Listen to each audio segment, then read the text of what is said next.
네, 반갑습니다. 오늘 저는 믿음의 원칙을 설계하는 제목으로 하나님께서 우리에게 준 영적 인사이트를 전가하고자 합니다. 사랑하는 성도 여러분, 오늘날 우리의 세대는 여러 가지가 무너져가고 있음을 경험하고 있습니다. 먼저 순수함이 무너졌습니다. 순수함이 무너지면 개인의 양심이 무너집니다. 개인의 양심이 무너지면 가정이 무너지고, 가정이 무너지면 사회 정의가 무너집니다. 사회 정의가 무너지면 국가가 위험합니다. 가슴 아프게도 우리는 인류 역사상 개인, 사회, 국가 등 모든 조직들이 무너지기 전에 먼저 원칙이 무너졌다는 사실을 기억하고 있습니다. 개인과 사회의 원칙이 무너지면 사회 미풍양속이 버려지면 도덕성, 경건성, 준법성 등이 무너집니다.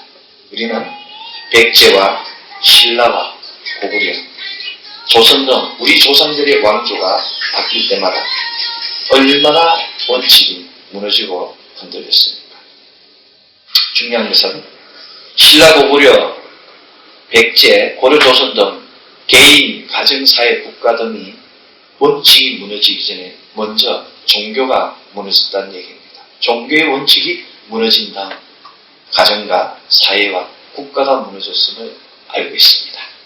각 나라가 멸망하기 전 종교가 백성을 계몽하고 계도하기보다는 본뿌리에 급급하며 원칙을 무시했음을 역사가 증명하고 있습니다. 오늘은 이 성찬식이 있다 보니까 어둠의 영들이 정말 싫어하는 거예요. 예수 보혈을 제일 싫어합니다. 우리가 오늘 거룩한 또 날들을 행하지 않습니까? 종교가 돈벌이에 신경을 쓰면 사람이 무너집니다. 사람들의 영육혼을 깨워줄 종교가 원칙을 무시하고 돈벌이와 흥행에 급급하면 도미노 현상에 의해서 모든 것이 무너집니다. 이 땅의 종교 지도자가 무너졌을 때 얼마나 많은 사람들이 힘들어하고 또 하나님을 떠나갔습니다. 그렇지 않습니까? 그렇다면 여러분은 종교의 원칙이 무엇이라고 생각하십니까?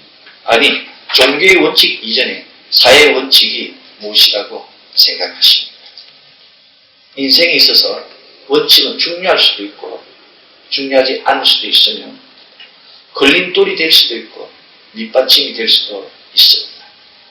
그러나 원칙을 무시하면 반드시 부작용이 생깁니다. 이 부작용이 때로는 물질적으로, 때로는 육체적으로, 때로는 영적으로 힘들게 합니다.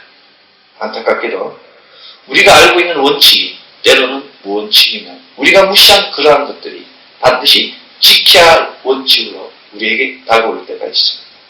이러한 이유 때문인지는 몰라도 원칙 얘기를 꺼내면 왜 그렇게 너는 융통성도 없는 답답한 사람이냐라고 얘기하는 사람들도 있습니다.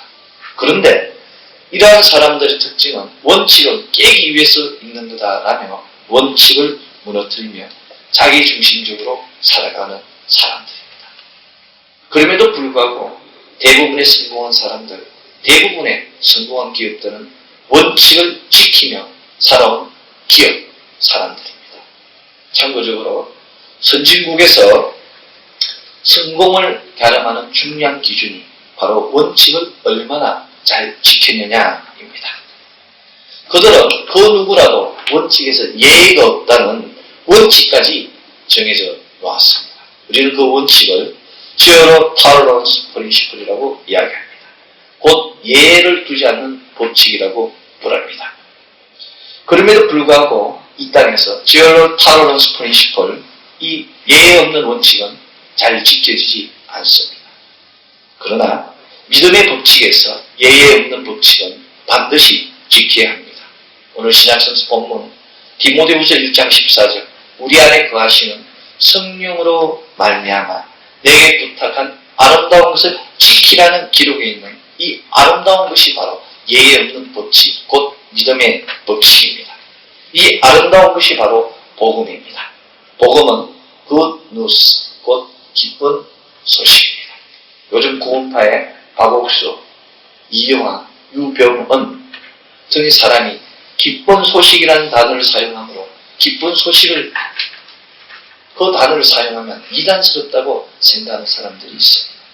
이 기쁜 소식이라는 단어가 기독교에서 어둡게 다가옵니다. 그러나 사람이 아무리 왜곡하고 사람이 아무리 덮을지라도 복음은 왜곡되지 않으며 덮어지지 않습니다. 바울 선생은 로마서 1장 2절에서 이 복음은 선지자들로 말미암아 그의 아들에 관하여 성경에 미리 약속한 것이라고 증거하고 있습니다. 놀랍게도 선과 악, 어둠과 빛에 대한 이 전쟁은 창세기 3장 15절 원복음에 이미 만세 전에 예언된 일입니다. 창세기 3장 15절 내가 너로 여자와 원수가 되게 하고 너의 후손도 여자의 후손과 원수가 되게 하리니 여자의 후손은 내 머리를 상할 것이요 너는 그의 발꿈치를 상할 것이라는 이 말씀은 사단의 자손과 하나님의 자손 간의 전쟁, 곧 여자의 후손 메시아를 통하여 최후 승리한다는 하나님의 약속입니다. 이 구절은 성서에서 처음으로 발표된 메시아에 대한 선언입니다. 그래서 우리는 이 창세기 3장 15절을 원시복음, 원복음이라고 부릅니다. 이러한 관점에서 믿음의 법칙은 복음의 법칙입니다. 믿음의 법칙을, 믿음의 원칙을 설계하는 것은 복음을 지키기 위한 설계입니다. 복음을 지킨다는 것은 바로 오늘 신약성서 본문 1장 디모데후서 1장 14절의 말씀 성령으로 말미암아 아름다운 것을 지키는 것, 바로 부탁하신 그 아름다운 복음을 지키는 것입니다. 복음은 인간을 향한 하나님의 러브콜입니다. 하나님의 끊임없는 콜링이 복음이며 그 콜링에 하나님의 러브콜에 반응하는 것이 바로 구원입니다. 다시 말씀드리면 우리가 하나님과 복음의 관계를 통하여 관계를 맺는 것이 구원이며 관계 맺는 방법을 기록한 것이 바로 성경입니다. 그래서 복음이 아름다운 것입니다.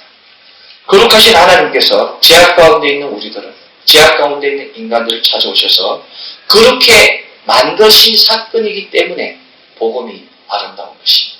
우리는 거룩한 사람입니다.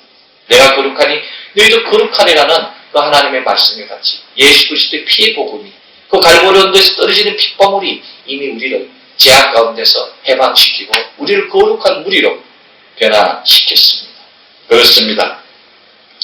이 아름다운 복음은 성경에서 약속하신 예수 그리스도께서 우리를 위하여 이 땅에 성육신하셨으니 우리의 죄악을 담당하시기 위하여 갈보리 십자가 언덕 위에서 대속하셨으며 또 부활의 능력을 통하여 우리에게 새로운 생명을 약속하셨습니다. 이 사건들이 바로 복음입니다.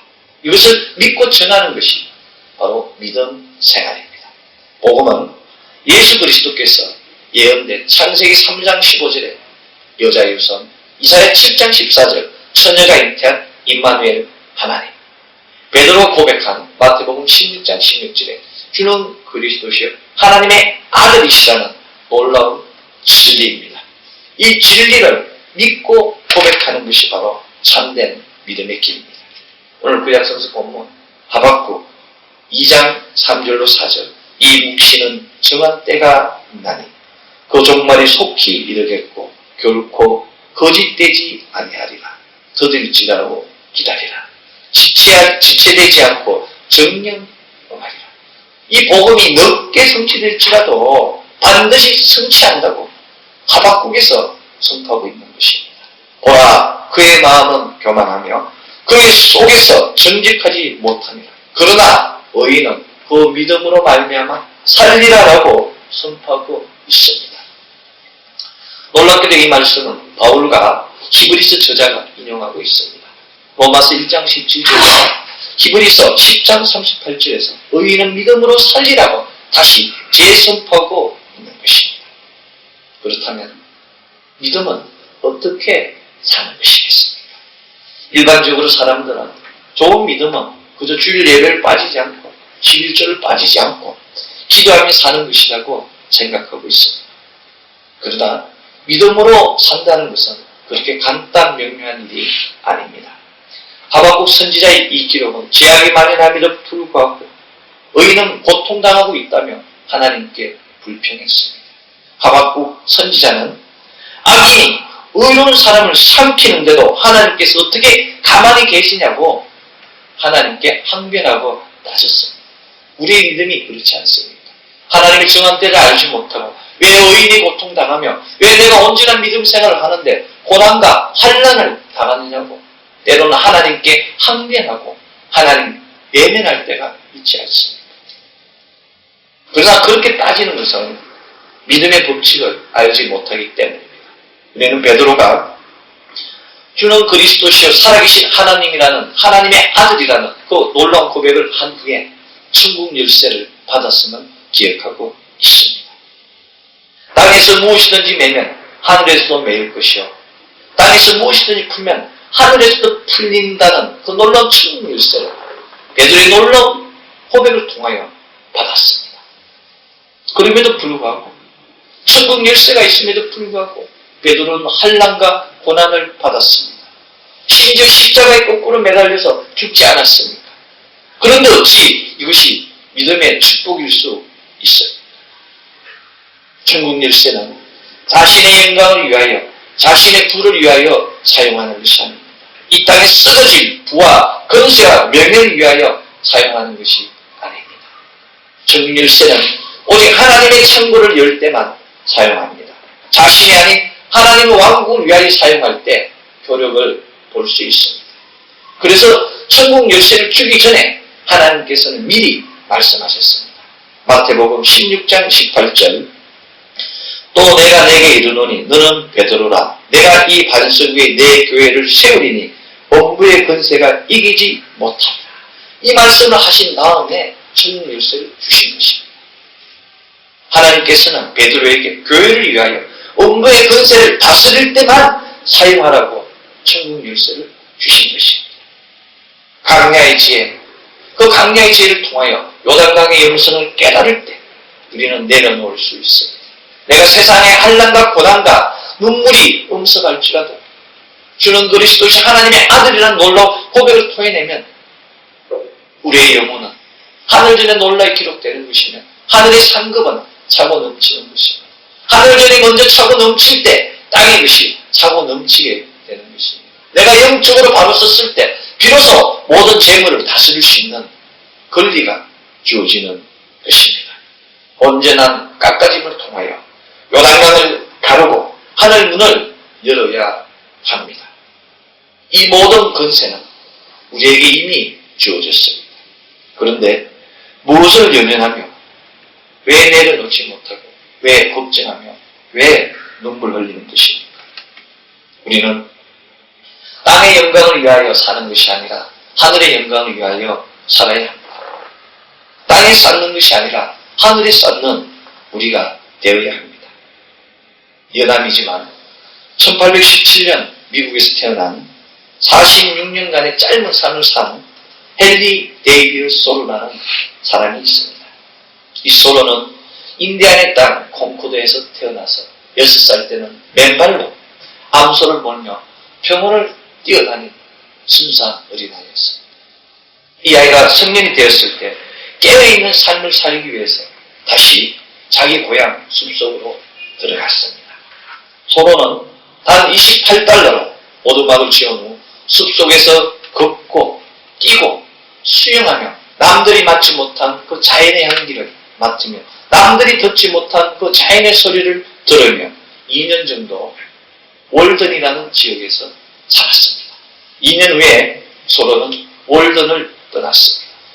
소로에게 오두막은 마치 외투나 모자처럼 쉽게 벗고 또 다른 것을 살 수 있는 존재에 불과한 것입니다. 이 땅에 우리가 가진 것은 언제나 모자처럼 외투처럼 던질 수 있는 것이 되어야 합니다. 소로는 이 생활을 통해서 월든이라는 작품을 남겼습니다. 이 작품은 우리가 잘 알고 있는 무소유의 법정 스님, 그 스님이 가장 사랑했던 책입니다. 아마 법정 스님은 이 책을 통해서 많은 것을 배웠을 수도 있습니다. 헨리 데이비드 소로의 월든을 통해서 더 많이 깨달을 수 있었을 것입니다. 그래서 그는 무소유라는 책을 내지 않았습니다. 물론 제 짧은 소견입니다. 각설하고 이 작품을 통해서 소로는 우리에게 삶의 끝가지들을 자르라고 이야기합니다. 예를 들면 농부가 집을 장만하면 부유해지기보다는 더 빈곤해진다고 이야기합니다. 왜냐하면 농부가 집의 주인이 아니라 집이 농부의 주인이 됐다고, 집이 농부의 주인이 되게 만들기 때문에, 바로 물질의 노예로 인간이 전락하기 때문에 가난해질 수밖에 없다고 이야기하는 것입니다. 그렇지 않습니까? 여러분이 가진 것을 지키기 위하여 얼마나 많은 여러분들이 고민을 합니까? 나서야 될 때 나서지 못하고, 나눠야 될 때 나누지 못하고, 또 함께해야 될 때 함께하지 못할 때가 많습니다. 서로가 진정으로 원하는 것은 자연이 아니라 자연스러운 삶입니다. 만약 이러한 원칙이 없다면 결코 삶에 얽매여 절대 무의, 일체 자유의 기쁨을 얻을 수 없을 것입니다. 원칙을 벗어난, 원칙을 무시한 서로는 원칙 속에서 더 많은 시간, 더 많은 느낌, 더 많은 감정, 더 많은 만족감을 얻었습니다. 왜냐하면 서로는 세상의 법칙이 아닌 자연의 법칙에서 배웠기 때문입니다. 서로는 자연을 통해서 하나님의 법칙을 배웠습니다. 우리는 이 자연을 통한 하나님의 법칙을 자연계시 또는 일반계시라고 이야기합니다. 서로와 12년간 서로 서신교환을 한 교제를 나눈 신학자 해리슨 블레이크는 서로 사망 30년 후에 서로의 글을 읽으며 새로운 의미를 찾아내기도 하고 더 강력한 가르침을 받았다고 고백합니다. 영원한 서로의 경제에는 내가 도달할 수 없다고 그 신학자 해리슨 블레이크가 고백한 것입니다. 아마도 이 서로가 경험한 하나님의 자연계시를 해리슨 블레이크는 경험하지 못했을 것입니다. 왜냐하면 하나님은 경험한 만큼 알 수 있기 때문입니다. 자연의 법칙은 바로 하나님께서 우리에게 주신 일반 계시입니다. 우리는 이 계시를 통해서 하나님의 존재함을 알게 됩니다. 종교가 이성을 넘어선다는 것은 바로 해석학적 여지를 남겨주는 것입니다. 종교는 언제나 열린 세계여야 합니다. 마음을 열고 문을 열고 길을 열어서 주님께서 창조하신 이 풀 한 포기조차도 빛바늘 하나까지라도 그 속에서 하나님의 섭리를, 하나님의 은혜를 깨달을 수 있어야 하는 것입니다. 이 일반 계시를 자연 계시라고 부르며 바울 선생은 로마서 1장 19절에서 이는 하나님을 알 만한 것이 저희 속에 보임이라 하나님께서 이를 저희에게 보이셨노라라고 기록하며 사람이 죄를 지으며 불안해하며 양심의 가치를 느끼는 등 보편적으로 심겨진 종교의 씨앗에 대하여 언급하였습니다. 그 양심을 통해서 우리는 은연중 계신 절대자를 깨닫게 됩니다. 양심의 가치를 느낀 사람이 교회에 나오지 않습니까? 그들이 주님 앞에 눈물을 흘리며 자복하지 않습니까? 그들은 더 많이 하나님을 알기 위해서 성경을 더 많이 읽고 성경 공부에 더 많이 참석하며 기도에 더 많이 참석하고 노력합니다. 그럼에도 불구하고 하나님을 경험하지 못하면 아무 소용이 없습니다. 종교는 맞고 틀림의 문제가 아닙니다. 맞고 틀린 것에 집착하면 어떤 소리도 들을 수 없습니다. 맞고 틀린 것에 집착하면 어떠한 것도 경험할 수 없습니다. 다만 분명한 것은 다르다는 것입니다. 그리고 모두가 다 맞다는 것입니다. 각 사람의 처치에서, 각 사람의 환경에서, 각 사람의 경험이, 그들의 믿음이 모두가 옳다는 것입니다. 오늘 교회 안에서 내 믿음이 크고 네 믿음은 작다고 이야기하는 많은 사람들이 있지 않습니까?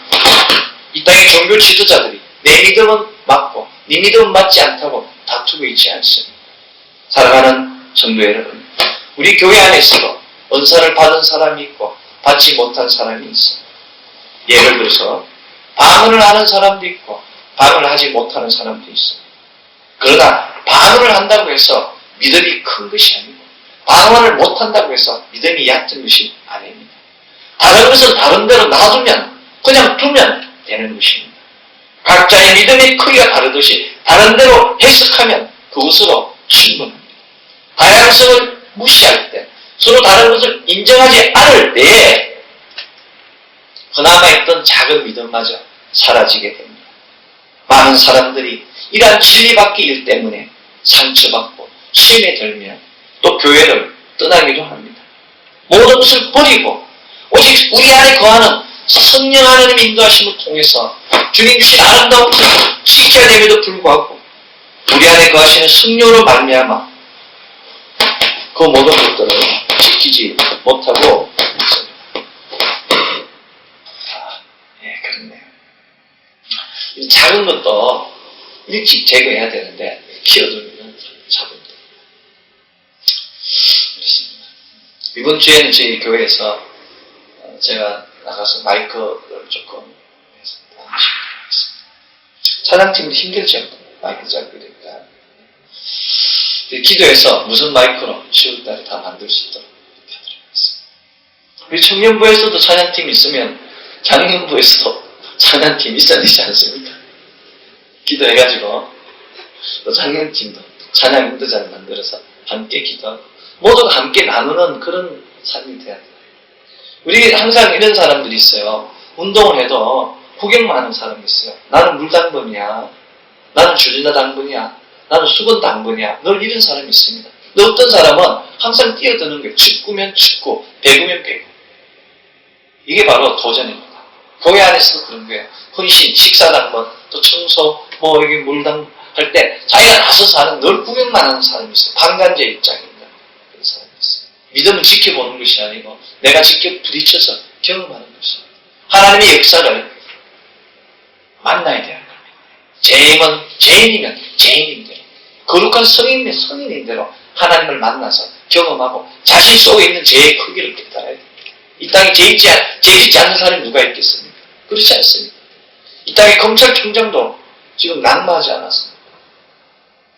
깨끗하지 않기 때문에, 원칙에 충실하지 않았기 때문에 문제가 생기는 것입니다. 사랑하는 성도 여러분, 믿음의 법칙은 곧 경험의 법칙입니다. 성령으로 말미암아 우리가 경험하지 않으면 예수 그리스도의 은혜를 받을 수 없습니다. 그래서 우리가 성령이 내 안에 오셔서 마음대로 운행하실 수 있도록 내 마음의 크기를 키워야 하는 겁니다. 마음의 크기를 키운다는 것은 믿음의 크기를 키우는 겁니다. 우리는 쉽게 흥분하고 쉽게 노하고 쉽게 미워하지 않습니다. 작은 일에도 요동하지 않습니다. 하나님을 믿는다면, 하나님을 의지한다면 우리가 어떻게 쉽게 요동할 수 있겠습니까? 어떤 사람이 만약 약속을 어기고 잘못을 할지라도 그 사람 입장에서 그만한 사정이 있으면 우리가 이해하고 품어주고 포옹하는 우리가 되는 그런 사이가 되면 이 땅에 법이 무슨 필요가 있겠습니까? 그런데 법이 많아지고 있는 거예요. 하나님 10개의 계명을 주셨는데 구약에서 우리가 예수님 오시기 전에 610세기로 법이 만들어져 있어요. 지금 얼마나 많은 법들이 사람을 얽매고 있습니다. 지금 심지어 숨을 제대로 쉴 수가 없어요. 왜냐하면 공기가 나빠요. 공장을 해도 사람들이 법 원칙을 지키지 않기 때문에 땅의 공기도 오염되고 토지도 오염되고 물도 오염되고 지금 어마어마한 피해가 있지 않습니까? 지금 밀양에서도 송전선 때문에 다투지 않습니까? 정부가 사람의 인격을 중심으로 사람의 건강을 중심으로 원칙을 지켰다면 그런 다툼이 일어나지 않는 겁니다. 단지 일의 실적을 위하여 움직이기 때문에 그런 문제가 생기는 것입니다.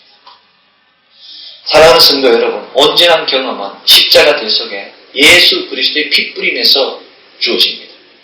많은 사람들이 순복음에는 하나님의 역사가 강하다고 이야기합니다. 왜 순복음에서 유독 하나님의 역사가 강하겠습니까? 그것은 바로 피 뿌림의 복음을 강조하는 것이, 예수 그리스도의 피를 강조하는 것이 바로 우리 순복음 교단이기 때문입니다. 오직 예수 피만이 우리를 자유케 한다는 보혈신앙이 바로 우리 순복음 교단의 중심 신앙이기 때문입니다. 오중복음, 삼중복음, 삼중축복, 오중복음, 시간이 지나면 사라질 복음입니다. 100년도 되기 전에, 30년도 되기 전에 사라질 복음.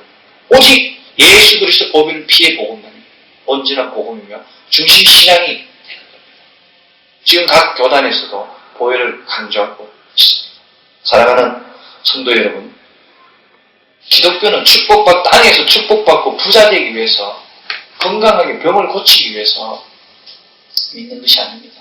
예수를 믿을 때 비로소 부수적으로 주어지는 것이 축복입니다. 예수님을 경험하면, 온전히 믿으면 질병이 떠나가고 자녀가 형통하며 바로 아브라함 같은 놀라운 재물을 얻게 되는 겁니다. 재물을 얻기 위해서 예수를 믿으면 단 동전 하나도 절대 얻을 수 없는 거예요. 감기조차도 치료할 수 없게 되는 것입니다. 왜냐하면 하나님은 신앙의 중심을 보시기 때문에, 믿음의 뿌리를 보시는 그 신앙의 중심을 보시는 하나님이시기 때문에 바로 그러한 역사가 일어난 겁니다. 진리를 왜곡하는 많은 자들이 있습니다. 믿음의 법칙을 자신의 부를 위하여 이용하는, 자신의 명예를 위하여 이용하는 많은 사람들이 있습니다. 사랑하는 성도 여러분, 창세기 12장 6월절 어린 양 피가 있는 그곳에, 바로 6월절이 있는 그곳에는 어느 누구도 상처받지 않았습니다. 어린 양의 피가 문 임방과 좌우설치에 묻어있는 그곳에는 그 집 안에 어떠한 죄인이 있든 누가 있든 가리지 않고 모두 용서받은 것입니다. 이것이 바로 복음입니다. 예수 그리스도를 믿고 고백하는 그 순간에 내가 죄인이고 아무리 흉악한 허물이 있을지라도 하나님이 다 덮어주시고 채워주는 것입니다. 이 땅에 재앙이 어떤 게 있겠습니까? 출애굽기는 10가지 재앙으로 간주렸습니다. 피의 재앙, 개구리의 재앙, 이의 재앙, 파리의 재앙, 가축의 재앙, 사람의 종기의 재앙, 우박의 재앙, 메뚜기의 재앙, 흑암의 재앙, 마지막 사람의 목숨을 끊는 장자의 재앙까지 그 속에 있는 많은 이방신들이 다 죽어가지 않았습니다. 이 모든 것들이 바로 문의 임반과 좌우설치에 묻은 피로 인하여 모두 구원받는 역사가 일어났습니다.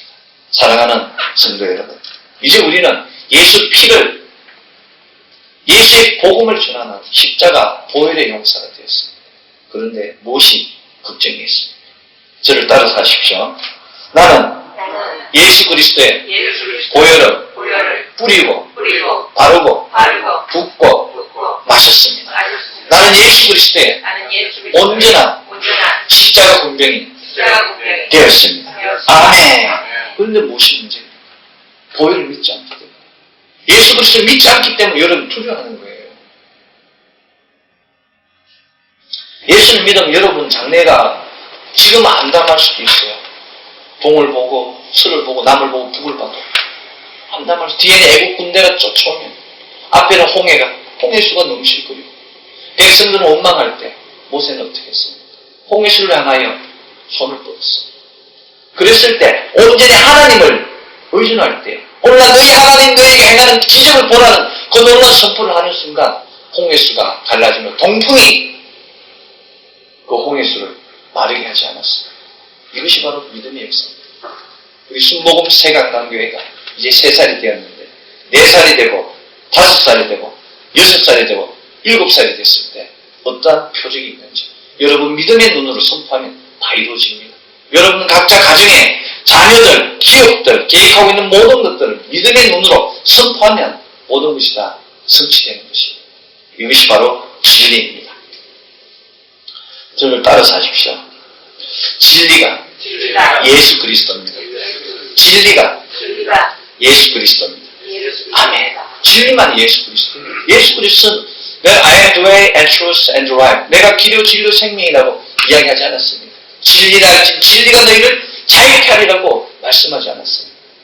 예수 그리스도의 진리를 내 믿음의 원칙으로 앞세우는 순간에 내가 모든 것에서 자유함을 얻습니다. 고수의 포스가, 여유로움이 나타납니다. 진리를 안다는 것은 그리스도의 만남을 성취하는 겁니다. 알다의 헬라어는 기네스코입니다. 따라서 하세요. 기네스코. 히브리어는 야다입니다. 야다. 기네스코 야다는 아는 것으로 끝나는 것이 아니라 경험하는 것을 의미합니다. 바로 우리가 체험하는 은혜가 기네스코고 체험하는 은혜가 야다가 되는 것입니다. 우리가 무엇을 기네스코하고 무엇을 야다해야 되겠습니까? 우리가 알아야 될 것은 진리입니다. 진리의 헬라어 단어는 알레데이아, 따라서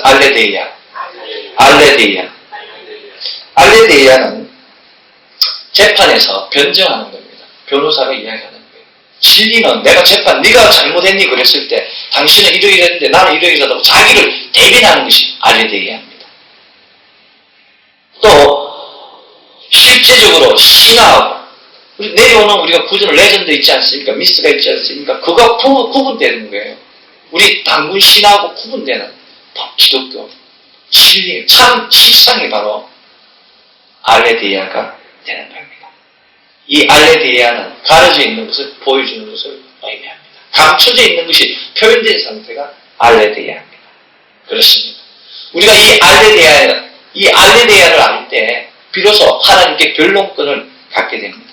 우리의 영원한 중보자는 오직 한 분밖에 없지 않습니까? 예수 그리스도. 그 예수 그리스도의 변론권을 받게 되는 겁니다. 변론권을 가진 분은 오직 예수 그리스도밖에 없음을 고백하는 것이 바로 믿음입니다. 사랑하는 성도 여러분, 그분께서 이 땅에 오셔서 이사야 53장의 역사를 이루셨습니다. 그가 진림은 우리의 허물로 임하며 그가 상함은 우리의 죄악으로 인합니다. 그가 징계를 받으면 우리가 평안을 누리고 그가 채찍에 맞음으로 나음을 입었다는 그 놀라운 역사가 이루어진 것입니다. 그가 우리의 모든 죄악을 담당하셨다는 바로 이사야 53장 6절의 말씀이 바로 참된 복음입니다. 예수님께서는 요한복음 19장 30절에서 다 이루었다고 하셨습니다. 무엇을 이루셨겠습니까? 창세기 3장 15절에 여자의 손으로 오셔서 이사야 7장 14절에 임마누엘의 하나님으로 오셨습니다. 바로 이사야 53장의 그 놀라운 역사를 이루신 것을, 이 땅의 모든 죄를 담당하신 것을 이루셨다고 고백한 것입니다. 지금 이 시간 믿음의 원칙이 복음의 원칙이며 복음의 원칙이 경험의 원칙이며 이 경험의 원칙은 오직 갈보리 언덕에 떨어지는 피복음에서 얻을 수 있음을 믿고 고백하는 우리 되기 원합니다. 기도하겠습니다. 사랑의 하나님 감사합니다. 오순절로 20번째 주일 이제 믿음의 원칙을 세워서 주님 오시는 대림절을 준비하고자 하오니 하나님 아버지 더욱더 강건 우리 되게 하여 주시옵소서. 준비에 철저할 때 전쟁이 승리할 수 있음을 고민합니다. 하나님 아버지 이 어리석은 이 죄 많은 이 혹 많은 하나님의 양무리들이 이제 주님의 피뿌림의 역사를 통하여 모두가 거룩함을 입었습니다. 보비론 피의 근세를 받았습니다. 이제 믿음으로 선포하게 하셔서 우리 앞에 놓인 요단강을 갈라지게 하시고 여리고 성강 아이스는 무너지게 하시고 네피림 자손 아낙 자손 설경거를 멸하는 우리 모두 되게 하여 주시옵소서. 감사드리며 예수 그리스도 이름으로 기도합니다. 아멘.